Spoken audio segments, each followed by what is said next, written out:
Hi there, my name's Haley. I am a first-year flower and vegetable farmer in New England, growing in zone 4B with first frost date of September 1st-ish and last frost date of around June 1st. So only about a 3-month growing season. So come along for my journey of farming regeneratively. First year, I'm passionate about growing food and flowers because flowers are fun and beautiful, as well as growing community. So I'm really excited to build a community around this and engage with all of you and learn from you and take you along for my journey. I am in my partially done recycled material greenhouse right now. It should be finished by first frost, hopefully, so I can extend the season of some of the things that are in here. Right now, it's a catch-all loaded with cardboard because we create no-till, no-dig beds using the lasagna method of cardboard on the ground topped with compost and walkways of cardboard topped with wood chips. So my husband is an electrician. He's been taking cardboard off the job sites for me. I'm very grateful for him, and he's very helpful on the farm here. I also have all this metal roofing was already used. You can see by all the holes that are in it, but we're making it work. I want to take you along and just give you a brief overview of each of the growing spaces. What's growing right now, it's July 15th, 16th. It's the middle of July. So things have been in the ground for about a month and a half for the most part. Some of the cooler crops like kohlrabi are still going. Most of our cold weather crops are done. We've hit 90 degrees several days, so they bolted. But yeah, it's super windy out. So if the noise is terrible, I'm sorry. It rained last night finally. So I'm okay with the wind. It's been really hot. We'll have to work with it. Since we're already here in the greenhouse, I'm just gonna start by showing you my tomatoes. My tomatoes were not meant to be grown for market, although I'm sure some will end up going there. I was really only growing them for myself, but it ended up my friend, her tomatoes are coming in a little bit later. So I think some of these early ones may end up going to market. I honestly have no idea what varieties these are because I did not label them. So I believe this might be some sort of cherry tomato or maybe a plum tomato. And this, I'm quite certain, is a slicer, although I cannot tell you for certain. I've got 6 of them in here, and I'm growing them on trellises that go up to the roof here, and then I can slide those in either direction to make more space if the tomatoes grow past that point. I have it inside this greenhouse, which recycled windows, hence why it's very foggy. We picked those up from the dump. The hope is that I can grow past frost. The only other thing that's growing in the greenhouse is sweet potatoes. The sweet potatoes are growing in one of my buckets that was a alpaca sheep water basin, but they didn't drink enough water for that to be used. So now it is a growing space. These are Japanese sweet potatoes. They're the white fleshed sweet potatoes.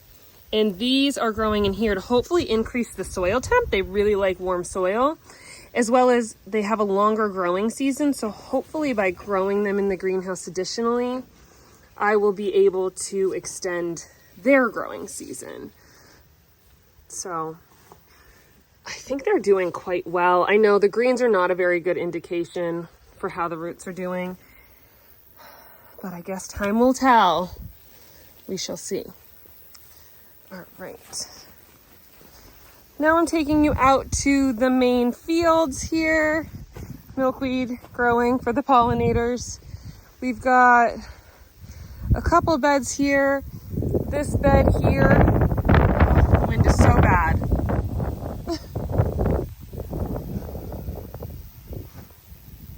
This bed you see here with the cardboard, it's an in-progress bed. It was completely taken over by raspberries, and my planting of peas just didn't do well with the temperatures being fluctuating so dramatically.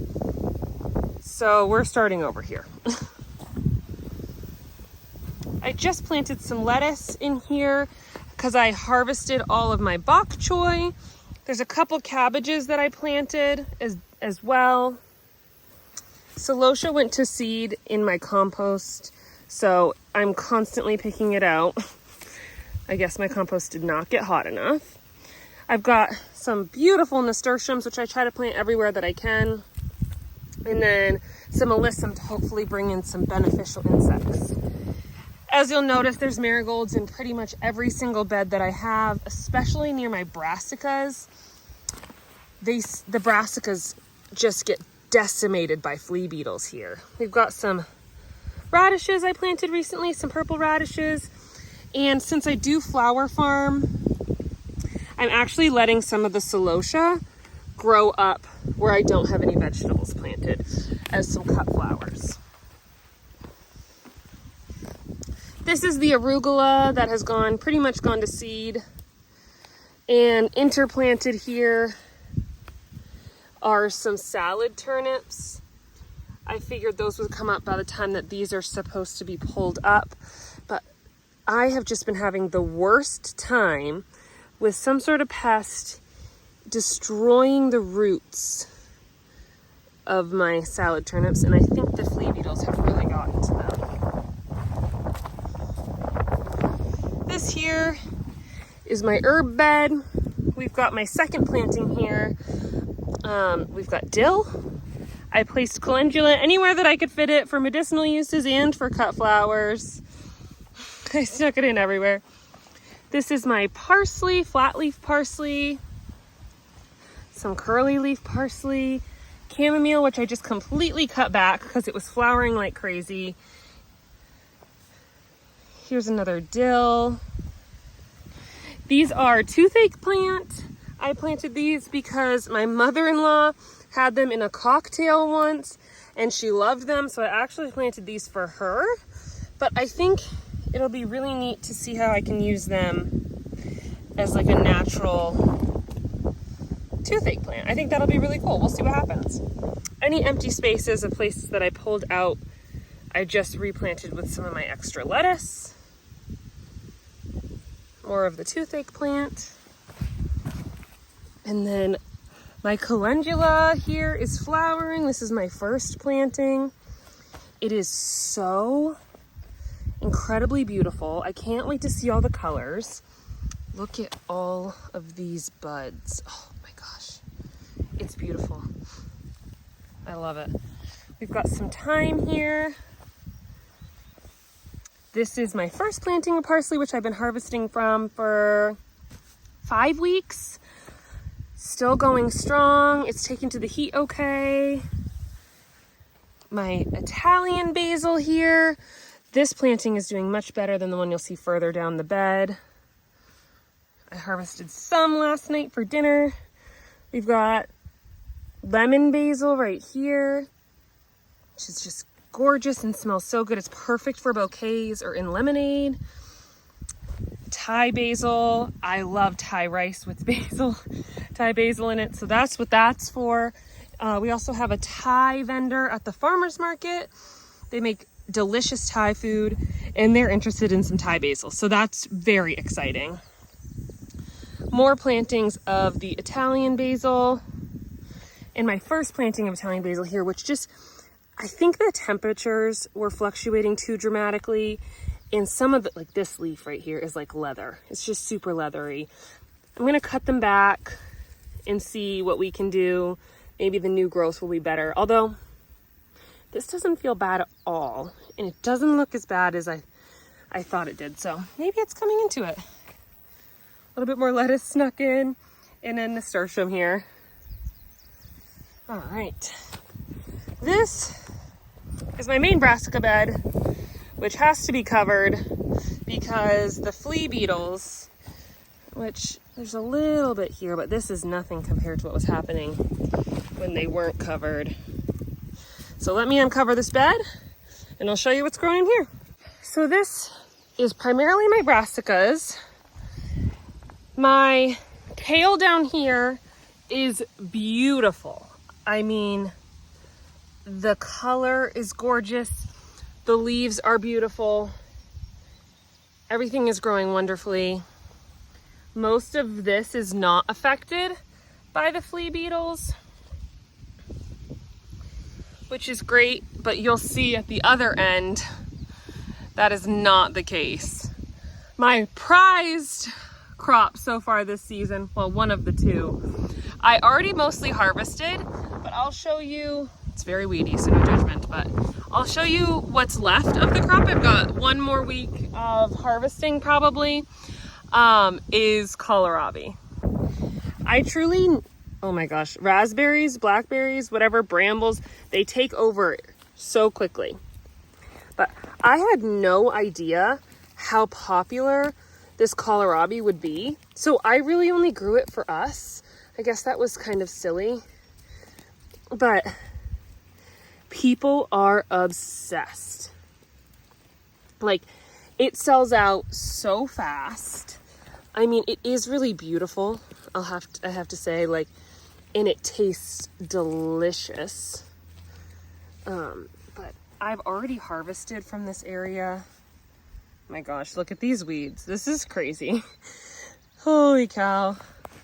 I've harvested 3 times and I've harvested for us as well. So I'm pretty pleased. I think I've made 12 bunches so far and I probably have 4 to 6 more here depending on how much these grow by the end of the week. I like to make sure it's really, people are really getting what they're paying for. So I have found though, the smaller kohlrabi, so like it said 1 to 3 inches, about this size right here, which my measuring's terrible, so I have no idea, but these are the sweetest and people love them. Love them. So yeah, that one's not a very happy kohlrabi, but my cilantro, which has been going strong for about the same time as the parsley, and I've been harvesting off of it every single week. I think we're getting pretty close to bolting, but I will, there's a little mushroom. I will save the seed, and that's coriander.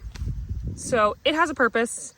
There's some cabbage that I planted in here where I pulled out the other kohlrabi. You can see the flea beetle damage. It's absolutely insane. That was one day of being uncovered because of, I wanted it to get the rain instead of having the bug net, but these were a favorite. This is more kale. Some of these newer leaves are still really nice. So hopefully by harvest, there's still some beautiful leaves. This end of the bed is just not doing well. I'm hoping that the salad mix does well down here. The rain definitely flattened it. Should perk back up though. These are radishes and they just, they look terrible. So just know, failures happen. This is not a good look. I would have thought radishes should be like an exceptionally easy crop. And that's what I've heard from people, but I have had no luck this year. Like truly, the radishes have probably been one of the hardest things for me. They just, even if I get growth, I think the heat, it just makes them so spicy. They're like not edible. And, you know, I don't even really like radishes that much, so maybe that's part of the problem. But man, people want their radishes. They come to market and they ask for them, and I'm not making people very happy, unfortunately. Let me cover this bed back up because we know, based on previous experience, that the flea beetles will destroy my life. And I'll show you the next one. This bed here is the other bed that has the crop I think is going to be probably the biggest harvest for me, and it's green beans, which sounds so silly, but I love green beans. I think they still taste amazing when you freeze them, and people love fresh green beans. They just taste so much better than what you can get from the store. Plus, wait till you see the number of adorable little beans growing and flowers on these plants. So I did 4 weeks of plantings for green beans. This is the row. And this is the first one that I did right on June 1st. Look at how cute these are. I mean, there are some bigger ones. They're just, it's not as fun to look at those. They're not as cute. There we go. Look, there's real green beans in here.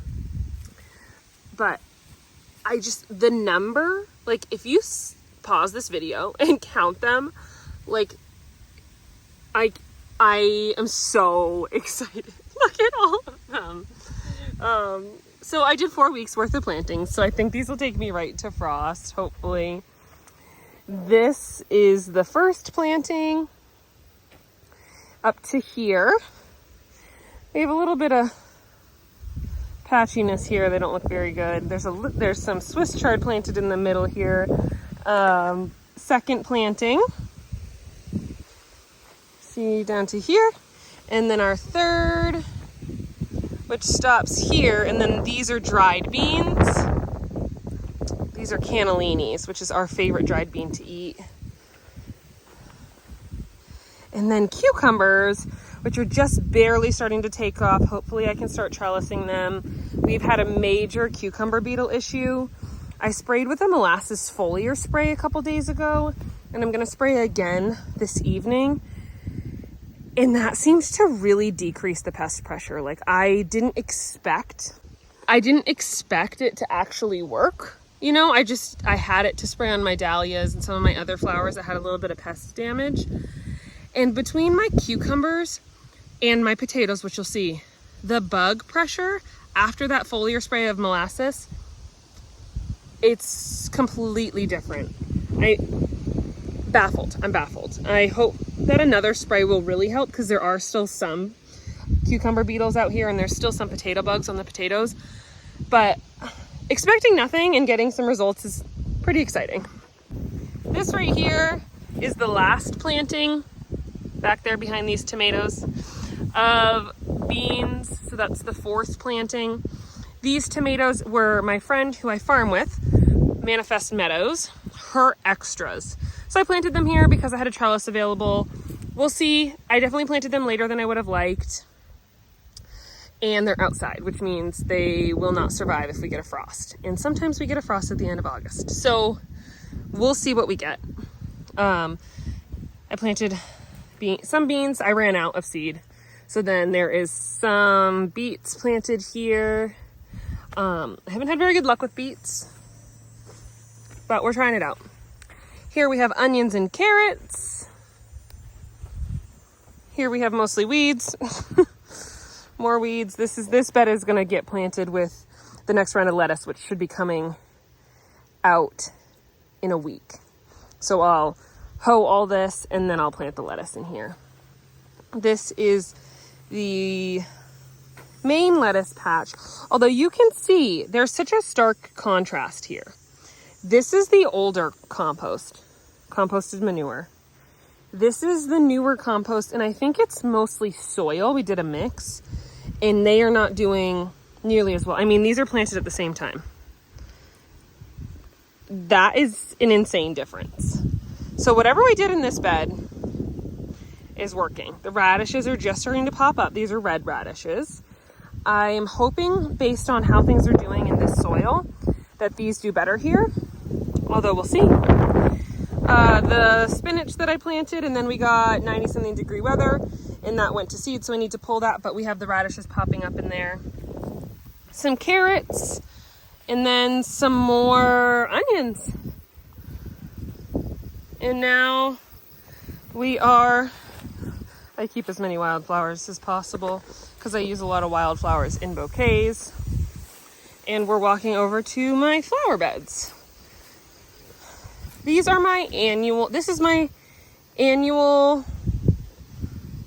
perennials on accident in annual beds. I have some perennial, intentional perennial beds. I started almost all of these flowers from seed. And I've never grown these two crops here before. And I am so excited. These are sweet peas.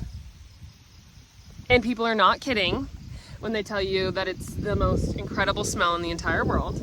I didn't think they were gonna grow well, so I built them a terrible trellis. And I've learned my lesson. So next year, I will be doing a trellis similar to the one that we built for our cucumbers and growing them on that. I did not have enough faith in these little guys, but they are flowering like crazy. And look at this stem length. I mean, if you can, it's kind of hard to tell, but that's at least 12 inches of stem length, which is amazing. I do mini bouquets too, and they actually are like one of my best selling bouquets. Just cute short flowers.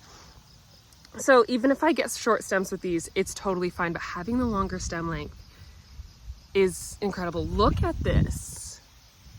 I mean, this stem length is crazy. It's crazy. So the other crop, I started, I want to say 50 to 100. I honestly don't remember. And I only have 2 that are really growing, and then 2 others that are kind of growing, and that's Lisianthus. But I think I learned my lesson. I need to start them sooner. I started them at the beginning of February, and I think I need to be doing, like, honestly, end of December for them to grow enough. Their rate of growth is just so slow. But let me show you. They're adorable. I'm proud of them, either way. These are my Lisianthus, and I don't know which ones these are. I grew like a terracotta color and a yellow color. I don't label things. I'm terrible, truly. Everything here is planted into alpaca poop. We have alpacas, so that's why it looks like rabbit droppings everywhere. Rabbit manure and alpaca manure is very, very similar. So all flowers get planted into alpaca manure. It's just funny because look, oh my God, I'm so excited. I can't wait till these flower. I might just keep them for myself. I don't even know. I love it. And then we have my status, which that is like, it's a massive plant and it's starting to flower a little bit. Hopefully we'll get some real flowers out of it soon. They're huge. I did not expect them to grow this big. Last year, they've all stayed about this size here. These are ginormous. This is a second year no dig bed, and this is a first year no dig bed. So I think the one extra year that this bed had has made a large difference. So the rest of this is status. I had a crop of, I believe it was dianthus or something in here, and it frosted. So I replaced it with zinnias. I've got some globe thistle that I started from seed this year, which I'm sure I won't get anything from until next year, but I'm very excited. It is a perennial here in zone 4. My feverfew, this was all started this year, so next year we should get a really great crop off of it. Again, the line, new bed, old bed, feverfew, planted at the same time. This is flowering. It's crazy. This is larkspur that actually self-seeded from last year. And I'm gonna let some of them go to seed that have the shorter stems probably. And like some of them, oh my goodness, this is incredible. So I need to come out here and I need to do some harvesting because these have grown like crazy in the last couple days. That stem length is amazing. And I'll see if they reseed again this year. This is my yarrow. Oh, look at the bee friends. Hello, good afternoon, bees. I planted this yarrow last year from seed, and it was supposed to be some of my wedding flowers. That's why I started growing flowers in the first place. None of it flowered. And now I've done a lot of harvesting from here. I've gotten 6 weeks of bouquets from this area, so it's starting to look a little less exciting. But it's actually flowering again. Wow, that's so exciting. I didn't see those. Feverfew, I have harvested this a ton, so it's looking pretty sad, but it has been growing for crazy for me. This is from last year. Poppies, first time ever growing poppies, and I kind of love them. My mother-in-law has poppies taking over her garden. And I'm hoping to be able to do lots of dried arrangements. I love dried flowers. So we'll see how these end up, but I love them. And I snuck in some lemon basil here. It's one of my favorite fillers for bouquets. And it was doing really well until these poppies, although it is still doing quite well. But the poppies definitely are shading them out now. This is dianthus and some zinnias I just stuck in where there was open space.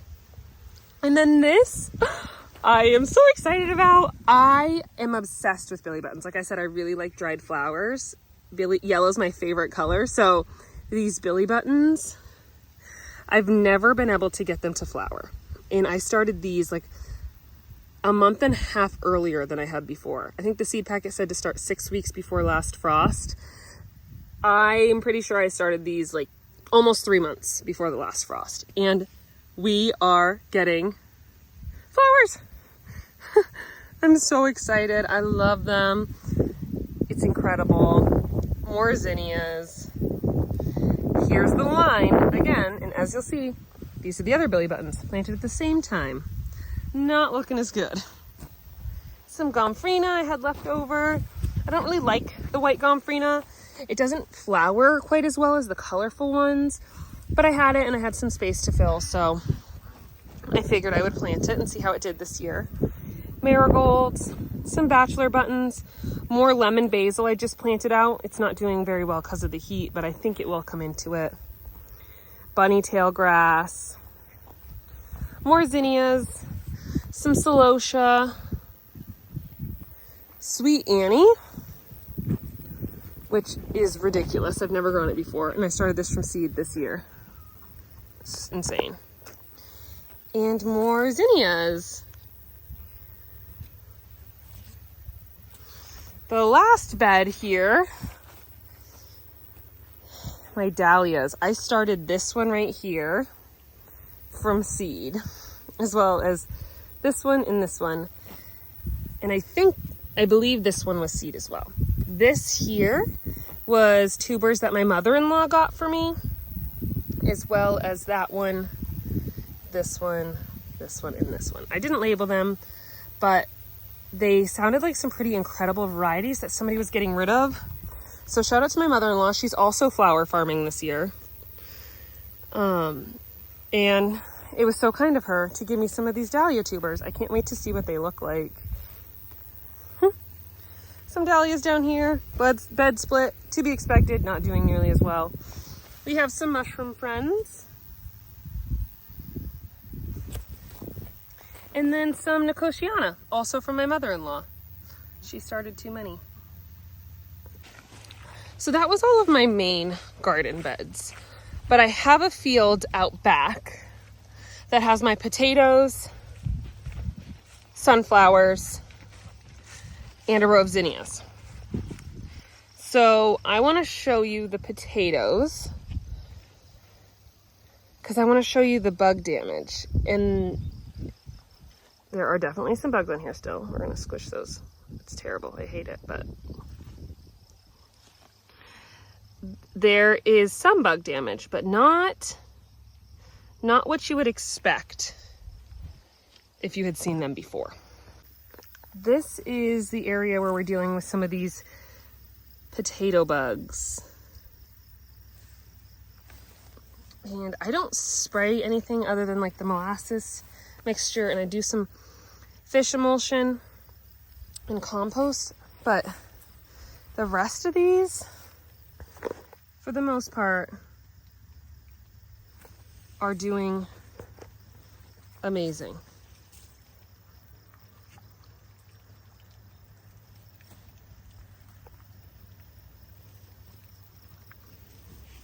Oh my God, is that a cucumber bee? What is that? Oh, that is so odd. I don't know. I really don't know. Flowers. So, I planted green beans I saved from seed last year. So, that's another row of green beans. Oh my gosh, look! Right here in this front row, it's a little tough to see. We've got zinnias. Then we can see there's a row of sunflowers, another row of sunflowers. Sorry, I'm trying not to make you motion sick. And then two rows of the second planting of sunflowers. So they're looking a little bit smaller. They are growing despite the weeds. My hope is that the weeds will mostly be crowded out, which has been happening, luckily. And I forgot to mention that my squash is down here. I have some hills that were made when we scraped the top layer of sod off, and I planted my squash into those hills.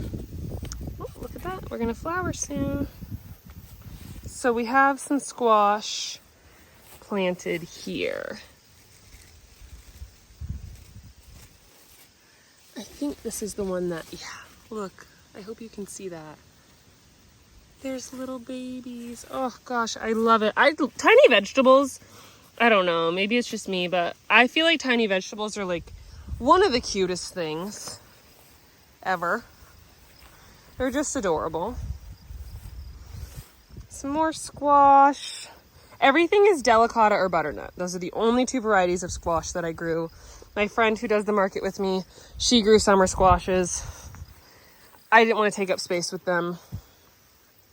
These are mammoth sunflowers. We're actually growing these for birdseed, for our chickens and ducks, and for the wild birds.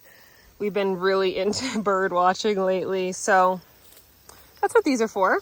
More squash snuck in. These oats and peas are a cover crop. They went to seed. I'm going to save some of the pea seeds, hopefully to do a little bit more cover cropping.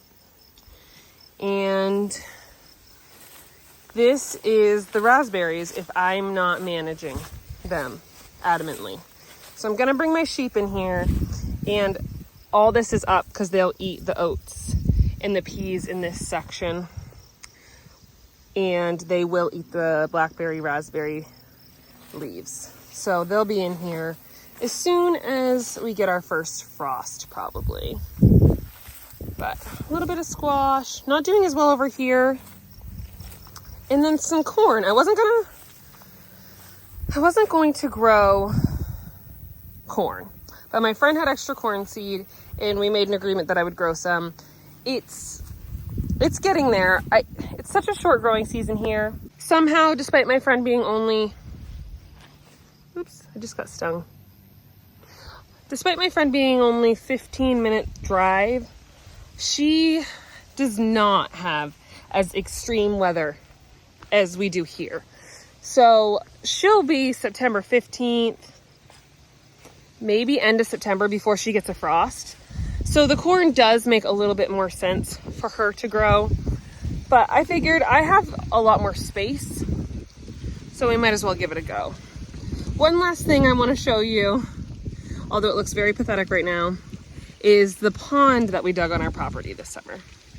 So we have really, really sandy soil, and we wanted somewhere that we could swim. So we decided to dig a pond. We didn't hit a single rock, and It's about 5.5 feet deep down there. We did some steps, and then I got to do some planting around it. This is some hyssop that my friend grew for me for my college graduation this year. Another graduation gift from my best friend Michaela of Manifest Meadows. I got some lavender. First time I've had success with lavender from Fedco. Absolutely incredible. These beautiful little mushrooms are ceramic, and they're from my sister-in-law as a graduation gift. I graduated nursing school in May, and so that's where all the graduation stuff is from. This is my mother-in-law's graduation gift, and it is a yellow Baptisia, whatever you want to call it. And yellow's my favorite color, so I'm really excited for next year to see that. And just a couple other random plants. I have some lilies, 2 lilies I got that are gonna go back here. And yeah, a little sheep shed, a little pasture. In addition to having vegetables, fruit, these are my lovely, I don't even know if you can see it, but these are my strawberries I planted this year. So in addition to the vegetables, flowers, and fruit, I am a knitter. I love knitting, and I have sheep and alpacas. I was gifted my alpacas by my neighbor who decided to get out of farming. When she moved, we ended up with these 2 adorable Surrey alpacas. And then I purchased 3 dairy sheep this year who have decent fiber, and I will be hopefully getting all of their fiber spun and turned into yarn and making myself a nice sweater and hopefully some other things. And maybe I will bring you along on some of my knitting journey. I do think that farming and knitting go hand in hand. I recently watched a YouTube video of somebody else. She's living in a van. I'll have to look up her name and put it on the screen. And she's knitting. And she said, I'm a multifaceted person, just like you. And that really hit home. I love that. Like, I have so many hobbies. I have things I love to do. I don't think I should have to be held down to one specific thing. And so I'd love to share the whole journey of farming, but also knitting. And I happen to have a van and do a lot of traveling, and how I blend travel, farming, nursing, all these things together. And maybe somebody else can relate. Maybe somebody else feels like they can't do all the things that they want to do, and this will help you. Or you'll think I'm crazy, and that's probably true. Thanks so much for joining me. If you have any questions, or if you can relate, if you have any advice, please comment. I'm so excited for this. If you want me to do videos on anything specific, I'm all ears. I'm here for it. I really hope that I can continue with this. I do have a touch of ADHD, so I can hyper-focus really well, and then sometimes I'm terrible at following through. But my goal is to post weekly for you guys, if not every other week, and give some updates. Also, if anyone's interested in some knitting, I have a lot of whips, because I like to do many things at once, and multiple finished projects that I'd love to share. So yeah, I'm so excited. Thanks so much for joining me.